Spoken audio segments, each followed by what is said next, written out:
বৌদি ভালোই রান্না করে। জানি বাবা, তুই কবে খেয়েছিস আমার হাতে রান্না? খাবে না, ছাড়। কি জ্বালা, ও খাবে না, ওকে ছাড়বে না, অত্যাচার করে বুটার ওপরে পুরো। এ বাপ,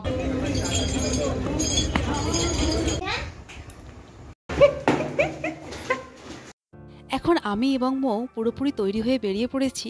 যাব এক খুব প্রিয় মানুষের বাড়ি এবং আমার খুব কাছের। এখন বাজে দুপুর 2:30 আর আজকে বারটা হলো শনিবার। চলো তোমাদের এবার আমি ইন্ট্রোটা দিয়ে দিই। Hello viewers, welcome back to my new blog. কেমন আছো তোমরা? আশা করছি তোমরা সকলে ভীষণ ভালো আছো, আমিও কিন্তু খুব ভালো আছি। এখানে দেখো তাড়াহুড়ো করে একটু দৌড়েই গেছি বলতে পারো।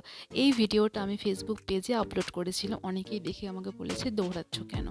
এখানে দৌড়ানোর একটাই কারণ হলো এখানে আমার নৌকা ছেড়ে দেওয়ার একদমই সময় হয়ে গেছে, তাই নৌকাটা তাড়াতাড়ি ধরার জন্য আমি একটু দৌড়াচ্ছিলাম। আমরা এখন যাব যাদবপুরে। তো কোথায় যাচ্ছি, কার বাড়ি যাচ্ছি সবটা জানতে হলে কিন্তু পুরো ভিডিওটা আমার দেখতে হবে, স্কিপ না করে। আজকে আমার বিহান একটু নৌকার মধ্যে উঠে ভয় ভয় পাচ্ছিল, তো যাই হোক ওই জন্য ওর বাবাকে ধরে চেপে ধরে দাঁড়িয়েছিল। আর দেখো মোটামুটি আমরা এসে গেছি, এবার আমরা বাটায় নামবো, বাটাতে নেবে অটোতে উঠবো। জাস্ট আমরা নামলাম অটো থেকে, বাটা থেকে উঠেছিলাম, নঙ্গি স্টেশনে নামলাম। এবার মিস্টার পাল টিকিট কাটবে, ট্রেনে উঠবো। হাই, আচ্ছা হাই। আমরা কিন্তু চলে এসেছি নঙ্গি স্টেশনে, এবার শুধু ট্রেনের জন্য অপেক্ষা করছি। ট্রেনটা এলেই কিন্তু আমরা উঠে পড়বো, আর উঠে এখান থেকে যাব হচ্ছে বালিগঞ্জ স্টেশনে। বালিগঞ্জ থেকে আরও একটা ট্রেন চেঞ্জ করব, চেঞ্জ করে তারপরে যাব আমরা বাঘাযতীন স্টেশনে। প্রথমে তো মিস্টার পাল জানতো না, যাদবপুর কেটে ফেলেছিল টিকিট, কিন্তু যাবো অ্যাকচুয়ালি আমরা বাঘাযতীন। যাই হোক চলো ট্রেনে উঠে পড়েছি। এখানে কিন্তু বিহান হচ্ছে একটু ঘ্যান ঘ্যান করছিল, একটু বায়না করছিল, তার জন্য ওকে একটু শান্ত করার জন্য বা ওকে একটু খুশি করার জন্য ওকে একটা জেমস কিনে দিচ্ছি, যেটা পেয়েও কিন্তু ভীষণ খুশি হয়ে গেছে।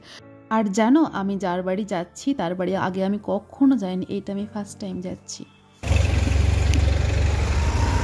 ফাইনালি আমাদের গন্তব্যস্থলে এসে পৌঁছালাম।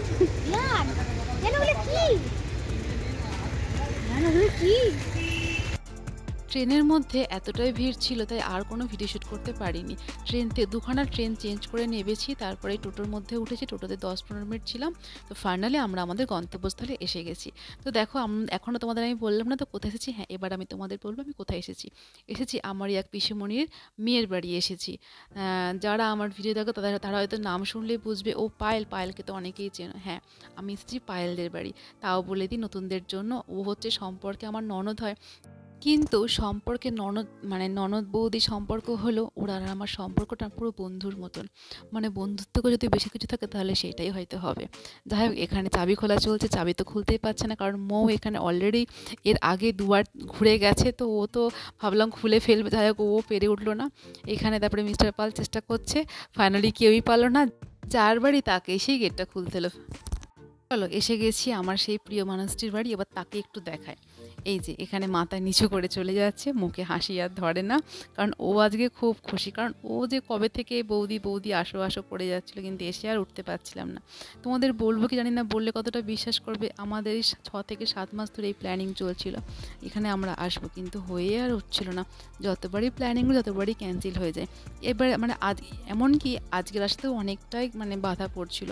বিহানের ঠান্ডা লেগেছিলো, সেই জায়গা থেকে মাও বলছিল ঠান্ডা লেগেছে যাবে, কিন্তু মিস্টার পাল এবং আমিও কনফিউজড হয়ে যাচ্ছিলাম যাওয়াটা ঠিক হবে কি না, বুঝতে পারছি না। শেষ পর্যন্ত পায়েল গিয়ে আমাদের মনের জোরটা দিল, বৌদি আসো না, কিচ্ছু হবে না, আমাদের ঘরে অত ঠান্ডা নেই, গরম আছে, সমস্যা হলে আমরা ডাক্তার দেখাবো, ভালো জায়গা থেকে চেক আপ করে নেবো, আর না বলুন না, চলে এসো আমাদের বাড়িতে।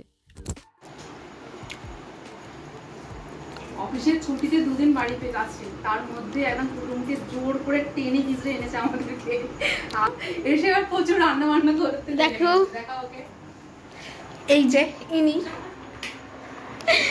আমাকে তো চেনে, সবাই চেনে না, পায়েল অপেক্ষায় থাকে ব্লগটা কবে আসবে, আর আমার এদিকে কারণে ব্লগ আসছে না, সবাই আমাকে জানো কত রান্না করছে সেটাই দেখার, বলো সব রান্না বসে গেছে।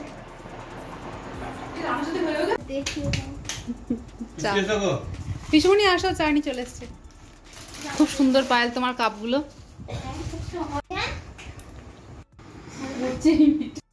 2-3 ঘন্টার পথে জার্নিং করে এসে না মাথাটা পুরো ধরে গেছিলো, তাই পায়েলকে এসে বললাম পায়েল সুন্দর করে একটু চা খাওয়া। আর পায়েল চাটাও বানিয়েছিল দুর্দান্ত সুন্দর, মানে দারুণ। আর ও বলল, বৌদি এই চাটা আমি চা পাতাটা এনে রেখেছিলাম, দার্জিলিং থেকে এনে রেখেছিলাম, তো যখনই আমার বাড়িতে কোনো গেস্ট আসে তাকেই আমি এই চা পাতাটি চাটা বানিয়ে দিই। আর সত্যি চাটার ভীষণ সুন্দর স্বাদ হয়েছিল খেতে। আর তার সঙ্গে ছিল একটা ঝাল ঝাল টোস্ট, মানে টোস্টারের স্বাদ ছিল ঝাল ঝাল মতন, মানে সব মিলিয়ে একদম সুন্দর হয়ে গেছিলো বিষয়। আজ কিন্তু আমাদের আর গল্প শেষ হবে না, কিন্তু এইদিকে ওরা বিহানকে পেয়ে কিন্তু খুবই খুশি। এখানে যখন এরা দেখেছে বিহান একটু বক্সে গান চালালে এত নাচ করে, সে পায়েল তো আর থামছে না, প্রচুর বক্সে গান চালাচ্ছে আর নাচ করছে। আমার খুব খারাপ লাগে, তোমাদেরকে আমি গানের এখানে মানে সাউন্ড দিতে পারছি না, কারণ দেখো গানের আওয়াজ মানে গানটা দিলে ওই যে মনের একটা ভয় করে যেন যদি কপিরাইট দিয়ে দেয়। এখন তো গানের অন্য জায়গা থেকে উল্টোপাল্টা জায়গাতে আমি গান দিতে পারবো না, দিলেই কপিরাইট দেওয়ার একটা ভয় কাজ করে। বন্ধ হয়ে গেছে গান বাবা, যা বসে পড়েছে একটু বাবা। এবার টিঙ্গে টিঙ্গে চালাও। বাড়ি কাজ হবে না, চল বাড়ি যাবে? বলো না চল, বলো না যাবো না। দাঁড়া, তোকে কিছু একটা বলবে মো, তোকে একটা কড়া করে উত্তর দেবে, দাঁড়া। চল ভাবছে কিছু একটা করার। মারবি এই তেঙ্গে আছে মা ভিডিও করতে করব আমি। দে তুই দে, দিতে বল। এমনি নাচ করা আর গান নেই, আমার বেরো চলো, বেরো করতে যাবো, চলো চলো মা, বেরো করতে যাবো আমরা বাবা। চালাও না গো। এইদিকে আমরা প্ল্যানিং করে যাবো একটু পাটুলিতে সময় কাটাতে, কিন্তু আমার বিহানে নাচ আর থামছে না, ওর এখন ইচ্ছা হয়েছে ওর নাচ করে বাবাকে দাঁড়িয়ে এখানে দেখতে হবে। চলো আমরা কিন্তু এবার বেরোবো। দেখো অলরেডি এখানে ক্যাব বুক করা হয়েও গেছে, গাড়ি এসে গেছে, সোজা এখান থেকে যাবো আমরা পাটুলি। ওই যে বললাম না, আসার আগে আমরা অনেক প্ল্যানিং করেছিলাম কোথায় কবে ঘুরতে যাব, কিভাবে সময় কাটাবো, কারণ যে অনেক দিন পর আমরা 3 মূর্তি একসাথে হয়েছি। আমার কোনো অন্য সেরকম বন্ধু নেই জানো, এই মানুষগুলি আমার এখন ভালো বন্ধুর মতন। মৌ তো আমার এখন বন্ধুর মতনই হয়ে গেছে, কাকিমার মেয়ে হলে কি হবে, ও এখন যেহেতু এখন একটু বড় হয়েছে, ও আমার বন্ধুর মতনই হয়ে গেছে। ও পায়েল, মৌ আর আমি, আমরা 3 জনে অনেক দিন পর যে একসাথে হয়েছি। আর গাড়ির সামনে বসেছে আমার বিহান এবং বিহানের বাবা। আর পায়েলের বাড়ি থেকে পাটুলির দূরত্বটা ওই 5-10 মিনিটের পথ হবে, বেশি হবে না। আর গাড়িতে তো 5-10 মিনিটই লাগলো, সেটাই তোমাদেরকে আমি জানালাম। আর এখানে লাইটিংয়ের মানে লাইটিংগুলো দেখে বিহানা ভীষণ খুশি হয়ে গেছিলো। আর এই পাটুলিতে এসে বিহান আর কারোর হাত ধরছে না, বিহানকে হাত ধরে রাখা যাচ্ছে না। আমি কিন্তু আমার ছোট ছোট মানে ভিডিও এখানে কিন্তু আমার ফেসবুক পেজে আপলোড করেছি। আমার ফেসবুক পেজের নাম হলো সম্পা.দেবাশিস, তোমরা কিন্তু চাইলে ওখান থেকে দেখে নিতে পারো। ওখানে বিহানের খালি রকম সকমগুলো দেবো, কারণ এই যে দেখছো ও হাত ধরবে না। পাটুলি এসে বিহান একদম পুরো অন্যরকম হয়ে গেছে। আর এখানে এসে হচ্ছে যেটা আমার বেশি ভালো লেগেছে, এখানে যে থিমগুলো আছে না, মা দুর্গা দেবীর থিম আছে, দক্ষিণেশ্বরের থিমগুলো করা আছে, মানে এখানে সাজানো। তারপরে মানে সব থেকে যেটা সেরা হয়েছে সেটা হলো হচ্ছে নচিকেতার চা, কোনো কথা হবে না। আর এখানে তো অলরেডি পায়েলের বাড়িতে মৌ এসে অলরেডি অনেকবার ঘুরে গেছে, তাই মৌ আমাকে বলেছিল যে বৌদি আমরা যদি যখন যাব তখন কিন্তু অবশ্যই আমরা আফগানি মালাই মোমোটা খাবো। তো ওর কথা অনুযায়ী কিন্তু আমরা প্রথমেই আফগানি মালাই মোমোর খোঁজেই চলে এসেছিলাম কোন দোকানটায় আফগানি মালাই মোমো পাওয়া যায়। তার মধ্যে কিন্তু আরও যেগুলো যে থিমগুলো ছিল সেগুলো দেখছিলাম, যেমন এখানে বিশ্ব বাংলা ছিল, আরও কত কী ছিল। তার মাঝে যে সুন্দর সুন্দর ছবিও তুলছিলাম, সেই ছবিগুলো দিয়ে কিন্তু আমার ফেসবুক পেজে কিন্তু সুন্দর সুন্দর গান দিয়ে পোস্টও করেছি, বেশ ভালো লেগেছিলো। তারপরে এখানে তো খাবার দাবারের দোকান প্রচুর, লাইন দিয়ে একদম ভর্তি বলতে পারো। তারই মাঝে কোন দোকানে আফগানি মালাই মোমোটা পাবো সেটাই বুঝে উঠতে পারছিলাম না, পায়েল নিজেও মানে বুঝতে পারছিল না কোন দোকানটা পাওয়া যাবে। ফাইনালি কিন্তু আমরা পেয়ে গেছি এখানে আফগানি মালাই মোমো। আর সত্যি বলছি, আফগানি মালাই মোমোটা মানে দারুণ খেতে, আমার তো সত্যি ভীষণ ভালো লেগেছে। মোয়ের কথা শুনে যে আমরা এই খাবারটা যে টেস্ট করেছি না, সত্যি ভীষণ ভীষণ সুন্দর খেতে। তো আমিও তোমাদেরকে বলো, যদি তোমরা যারা খেয়েছো তারা তো জানো, তো তোমরা যদি কেউ খেয়ে থাকো সেটা আমাকে কমেন্ট করে জানিও তোমাদের কেমন লাগে আফগানি মালাই মোমো খেতে। আর যারা এখনও খাওনি, যারা হয়তো যাও মানে পাটুলিতে যাও কিন্তু আফগানি মালাই মোমোটা কখনো ট্রাই করোনি, আমি তাদেরকে রিকোয়েস্ট করবো একবার এই খাবারটা টেস্ট করতে। ভীষণ ভালো খেতে, পুরো চিকেনে ভরপুর একদম। আমার বিহানও তো খুব ভালো খেয়েছিল। আমি প্রথমে ভেবেছিলাম ও মনে হয় খাবে না, একটু চিলি ফ্লেক্স দেওয়া ছিল, হয়তো ঝাল লাগবে, ও খাবে না। সেই কারণে মিস্টার পাল কিন্তু একটা স্টিম মোমো অর্ডার করেছিল, কিন্তু বিষয়টা পুরোই ভুল হয়ে গেল। মানে স্টিম মোমোটা তো খেলোই না, আফগানি মোমোটা ও ভীষণ মানে আনন্দ করে খাচ্ছিল খাবারটা, সেটা তোমরা দেখতেই পাচ্ছ কতটা খুশি মনে খাচ্ছে। আর তারই এত কিছু জিনিসের মাঝে পায়েলের আমার প্রতি যত্ন। আমি এখানে একটু ভিডিও করছিলাম বলে ও আমার যাতে না আমার ভিডিওতে কোনো ডিস্টার্ব হয়, ও রীতিমতো খাবারগুলো আমার গালে খাইয়ে দিচ্ছিল। এইভাবেই আমার নানা রকম খাবার অর্ডার করে নিয়েছি। যে স্টিম মোমোটা বললাম না, স্টিম মোমোটা অ্যাকচুয়ালি বিহানের জন্য নেওয়া হলো, কিন্তু বিহান তো কোনো নিলই না। বিহান ওই আফগানি মালাই মোমোটা খাচ্ছিলো, স্টিম মোমোটা আমিই খেলাম, ওরাও আর কেউ খেলো না। যাই হোক, তারপরে এখানে আমরা নানান ধরনের খাবার একটু ট্রাই করছিলাম। এখানে খাওয়া দাওয়া সেরে কিন্তু এবার বাড়ি ফিরবো, কারণ ওখানে রীতিমতো আমাদের পিসেমণি বলেইছে পায়েল অনেক কিছু রান্নাবান্না করেছে, যেন এখানে আমরা কিছু অল্প মানে বেশি কিছু না খাই, কারণ বাড়ি গিয়ে খাবারগুলো আমাদের খেতে হবে।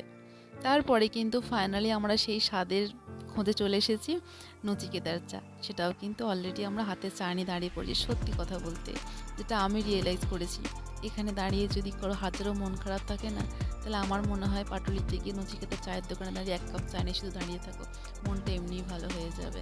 আমার তো সেটা মনে হয়েছিল, আমার সেটা হয়েছিল।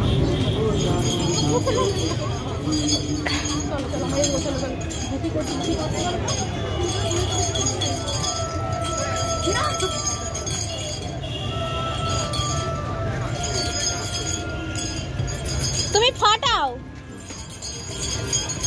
তুমি ফাটাও।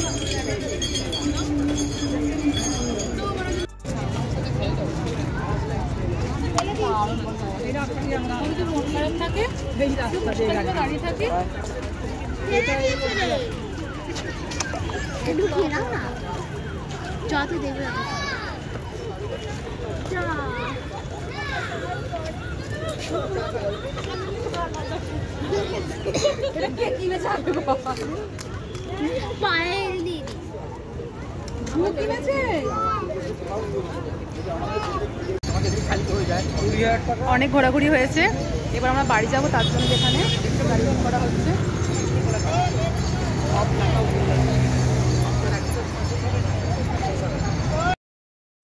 গাড়ি আমাদের এসে গেছে, এবার বাড়ি ফেরার পালা। সময়টা এতটাই ভালো কাটছিল, তাই সময়টা কোথা থেকে পেরিয়ে গেল বুঝতেই পারলাম না। একদমই ইচ্ছা করছিল না বাড়ি ফিরতে। আমি জামাটা কি চেপে গেল নাকি কে জানে, বুঝতে পারছি না, মনে হচ্ছে জামাটা আমার চেপেই গেছে। খুব হাসি পাচ্ছে।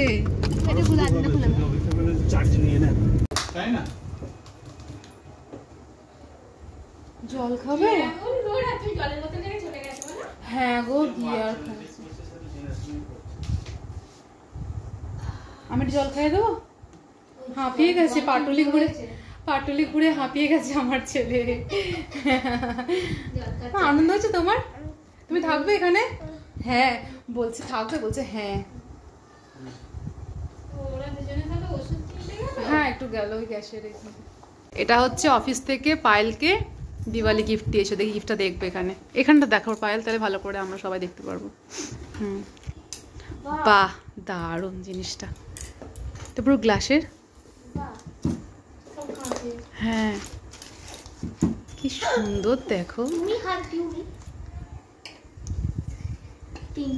কি দারুণ দেখতে। এগুলো ইউজ করতেও যেন ভয় করবে। হ্যাঁ সত্যি। মামা হাত দিও না বাবা তুমি। ওয়াও, আমার বিয়ানো ওয়াও বলছে গো। হ্যাঁ মা, ও মা মা মা মা মা। হ্যাঁ কি বলো, এটা খুলবে? দাঁড়াও বলো, এটা খুলবে তো? ওটা ওই বুটাকে কি বলো, খুলে দেবে। যাও যাও।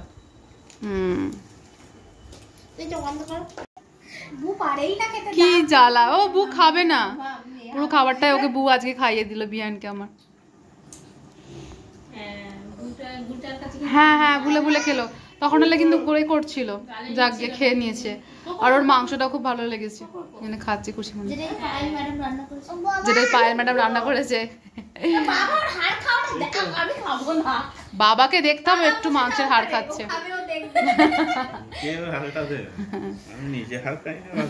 ওর মা হাড় খেতে ভালোবাসে। এই দেখো ওর মা নাচ করতে ভালোবাসে, ও নাচ করতে ভালোবাসে। খাবে না, ছাড়। কি জ্বালা, ও খাবে না, ওকে ছাড়বে না। অত্যাচার করে বুটার ওপরে পুরো। এ বাবা দেখো কি অসভ্যতা, আমি ভাব দেখছো ও বসিয়ে বসিয়ে সময় নিতে খাওয়াচ্ছে ওকে। ওই দেখো দেখো এই যে ওটাতে ওরকম করলে মানে এটা করবে ও। হ্যাঁ হ্যাঁ আমি মাখবো, খাই না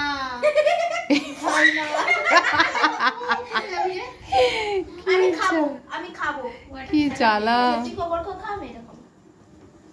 হ্যাঁ ও তুমি কাটে না। হ্যাঁ এই জানো বিয়ানকে আমি বলছি বাবু ভালো লাগছে, বলছে হ্যাঁ হ্যাঁ। আমি বাড়ি যাবি বলছে না। কখন? হ্যাঁ তখন সিঁড়িতে উঠছে, মেডিসিন আনতে গেছিলাম। ও তোমার এখানে ভালো লাগছে তো? এই দেখো ও পিসমণি বউ খাবে না বাবা, তুমি খাও। আজকে আমরা এখানে আসবো বলে সারা দুপুর না ঘুমিয়ে ও এইসব রান্নাবান্নাগুলো করে রেখেছে। আর শুধু বাকি রেখেছিল ফ্রাইড রাইসটা বানানো। তার মধ্যেও কিন্তু সবজিগুলোকে ভেজে রেখে দিয়েছিল আর ভাতটাও বানিয়ে রেখে দিয়েছিল, যে রাতের বেলা খাওয়ার সময় সবগুলোকে একসাথে শুধু ভালো করে মিশিয়ে নেবে। ব্যাস এইটুকু শুধু বাকি রেখেছে, সব রান্নাবান্না করে সারা দুপুর না ঘুমিয়ে। আর এইদিকে এখানে দেখো আমাদের মৌরানীকে স্যালাড কাটার দায়িত্ব দিয়েছে। সত্যি না সত্যি একদম বাটি ভর্তি করে দিয়ে দিয়েছে মাটন। কখন দিয়েছে? মুরগি আর আমি নিচে তো? হ্যাঁ একদম নিচে খাবো পায়েল, নিচে বসে শান্তি করে খাবো। হ্যাঁ মানে তুই আর দাদা উপরে বসে যা, আমরা নিচে বসে শান্তি করে খাবো। নিচে বসে খাওয়ার শান্তি আলাদা। তুমি যাও, আমি পিসমণি তো খাওয়াই গেছে। হ্যাঁ বাবা বসবো। তুমি খাবে? আমি দিয়ে এসেছি বাবু। তোরা নিচে রেখে যা। পিসমণি পায়েল অনেকটা করে মাংস দিয়েছে জানো? না না খাও কিচ্ছু। হ্যাঁ গো এই পায়েল অনেকটা করে মাংস দিয়েছে জানো বাবা। পানিশমেন্টটা কি? হ্যাঁ কি বলছে? রাইসটা ভালো হয়েছে? এই পায়েল রাইস খুব ভালো হয়েছে, দাদা বলে দিয়েছে। আমি তোমাকে রাতের ডিনারে পায়েল এখানে বানিয়েছে ফ্রাইড রাইস আর মাটন কষা, সাথে স্যালাড। খুব সুন্দর রান্নাবান্না করেছে। সারা দুপুর মেয়েটা ঘুমোয়নি, এইসব রান্নাবান্না করেছে যাতে আমরা এলে যেন সবাই একসাথে গল্প করতে পারি। আর জানো ওর থেকে সত্যিই শিখলাম বাড়িতে গেস্ট এলে কীভাবে তাদের যত্ন নিতে হয়। কারণ আমাকেও একটা কাজে তো হাত দিতে দিচ্ছেই না, মানে আমি কোনো কাজ করার আগেই ও সেই কাজটা পুরো গুছিয়ে নিচ্ছে। মানে তুমি এসেছো বৌদি শুধু গল্প করো, এনজয় করো, আনন্দ করো, এইটুকুই।